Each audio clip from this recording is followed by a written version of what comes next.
It's not often that I walk home from work. Actually, this was the first time, but I felt as if I should. I've been paranoid about driving on the road nowadays, with so many people texting and driving and getting into accidents and hurting people.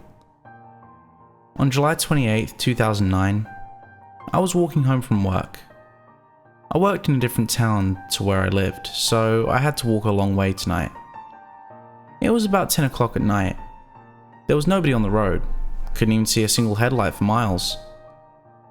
What also scared me was that there was nobody around either. I assumed that it was just late, so everyone was already at home. But it was also quiet outside. Not a single noise in the air.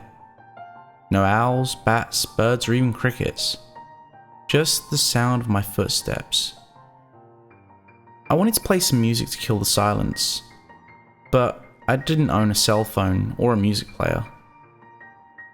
When I was about 30 minutes into the walk, I thought I saw a red flash on the ground about 50 feet ahead of me. After the flash happened, there was just a feeling of negativity and anxiety in the air. I didn't know what it was. I was looking on the ground once I got to the area to try to find whatever had caused this flash, but I couldn't find anything. Suddenly, the silence in the darkness was broken abruptly, causing me to leap almost 2 feet in the air. A cell phone had begun ringing on the ground. The light of the screen was very bright. The ringtone was just a 1930s phone ringing recording, but it was a smartphone. I picked up the phone out of sheer curiosity. I looked around to see if anyone was nearby that had dropped it, but I still couldn't find a single soul. I looked at the number calling on the phone. The number was 0606060. I was able to decipher the numbers 666 out of the number.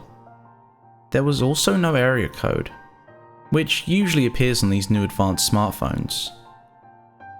I answered the phone, uneasy about the number. The sounds I heard over the phone didn't make any sense. It was mostly just scratching. But after a while, it began to sound like laughter. And eventually, I think I even heard screaming in the background. I didn't know what to think of this, but only raised it up to my fear. The one thing that was able to push me over the edge was the quality of the sound. Normally phone calls are muffled no matter how good the phone speaker is, because of the trip they have to make up the satellite and then down to the phone. But the sounds I heard were crystal clear, without one sign of weakened sound. I hung up the phone, put it in my pocket and ran home. Once I got towards my side of town, I began to see some cars, people and lights on inside of houses, which gave me some relief. So I stopped running. Once I got home, I turned on my desk lamp and put the phone under it so I could see what kind it was. It looked very clean, especially considering my hands were sweaty when I picked it up, and it had been on the ground. I couldn't find any company logo on it, or even a phone name. I unlocked the phone to try to find some information on it. I couldn't find anything at all. But what I noticed when I was exploring the phone was that it was very nice and easy to use. Everything about it was quick, slim, and even fun in a way. And the touchscreen was perfectly calibrated and responsive. I dialed my house phone and pressed talk. Almost instantaneously, the house phone rang without a delay. Normally there's a good 5 to 10 second delay, but the phone rang the very second I pressed talk. I answered on my house phone and said hello into the cell phone. My voice was so clear over the phone it almost startled me.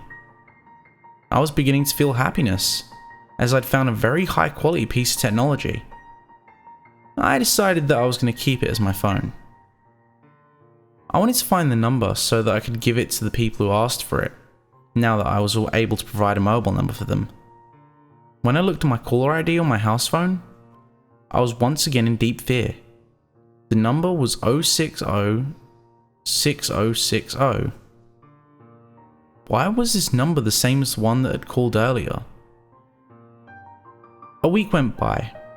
I was once again driving to work. ever since my last experience, I haven't walked home since. The phone was working great. I was now getting used to it and becoming even quicker.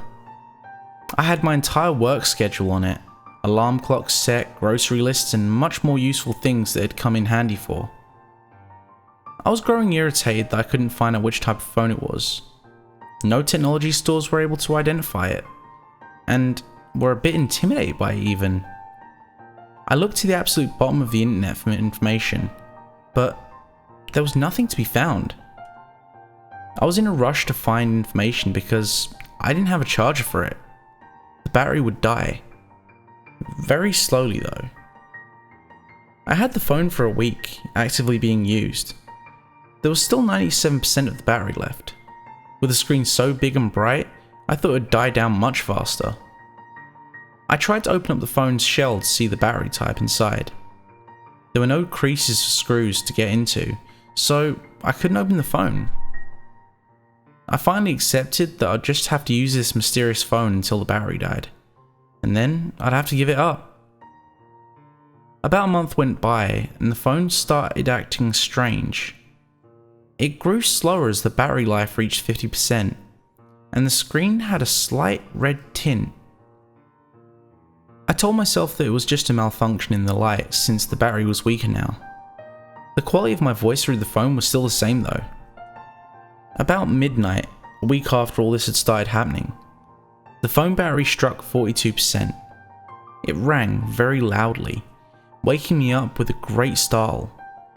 I looked at the number calling. It was again 0606060. I didn't know what to think, or even if I should answer it or not. I eventually built up the courage to answer it after thinking about it for 3 minutes. That's another thing that was strange about this phone. It just rang until I either muted it or answered, and when I answered it, it was silent for a little bit. But then I heard a voice. It was very weak and whispery, and it wasn't making any sense at first. But then I was able to understand the words. Charge me soon. I was so scared about this, I fainted. I woke up with the phone in my hand, coated in sweat and the sun shining in my eyes. It was about 4 PM. I'd overslept for 8 hours. The phone was at 41% now. It was dropping quicker. I desperately tried to find a charger for it. The charge port on it wasn't like any other in the whole world, so I couldn't even buy an off-brand one. I was fired from my job because I was too busy trying to find anything for this phone. A week of this madness went by, and the phone was at 20% now. The red tint was very piercing, and it had slowed down to the point where I couldn't do anything except receive calls. I got a call at midnight again, but I was awake this time. I wasn't sleeping much at this point. I answered it quickly. The voice was no longer as quiet, but it was still in a whispering tone. It exclaimed, "Charge me. Charge me now." I hung up and just laid back on my bed with my eyes wide open. I was shivering and sweating at this point.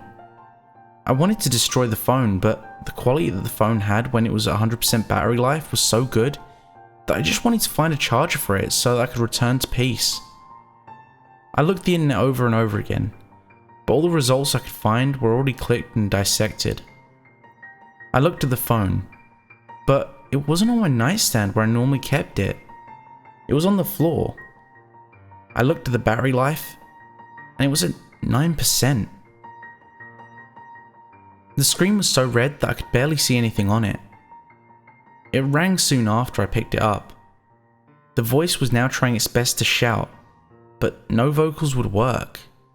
It said, "I'm going to die. Get me charged now." I hung up the phone and looked at the battery life again. As soon as I stopped it from moving, my hand shivering so much, the battery life said 7%, but it struck 6% in a matter of seconds. As soon as it struck 6, the screen faded to pure red and got brighter and brighter until I could barely look at it. The phone was so hot, it was burning my hand. It rang, but I didn't answer it. The ringtone was harmonized and demonic sounding. The vibration on the phone was so strong that it cracked the screen and made me drop the phone. It rang again, so loud that I just wanted to answer it to get it to stop. I picked it up. The vibrations were hurting my hand again. The only thing I could see on the pure red screen was the word talk. It wasn't even in the place it was before. It was in the middle now, as if that was the only thing it would let me do. I answered it, and without delay, there was a loud scream through the phone speaker, louder than the ringing was, and normally this was quiet to fit the comfort of someone's ear. No, this was so loud that I couldn't hear that well afterwards. The screaming died off with a little bit of coughing and faded away. The screen was still red, but getting darker. The only thing on it was the battery life. I watched it move from 1% to 0%. The screen died, but the phone began to smoke. I picked it up. The phone was dead alright. It was freezing cold and the screen was pitch black. What bothered me about holding it now was that it felt wet. I turned it over and there was blood on the back of it, and on the sides. I washed the blood off my hand to try and find the cut, but I realized that the blood wasn't coming from my hand. When I came back, there was a puddle of blood around the phone. That was certainly not right. But at this point, I didn't really care. I just wanted to get rid of this phone. I thought back to when I first found it and realized that this wasn't even my phone. It was on the sidewalk with that weird empty town I worked in. I drove back there with a flashlight and of course the phone. I put it in a plastic bag because the blood kept coming out of it. I got out of the car and turned on the flashlight, trying to find the spot on the ground where I found it, so that maybe I could find whoever dropped it.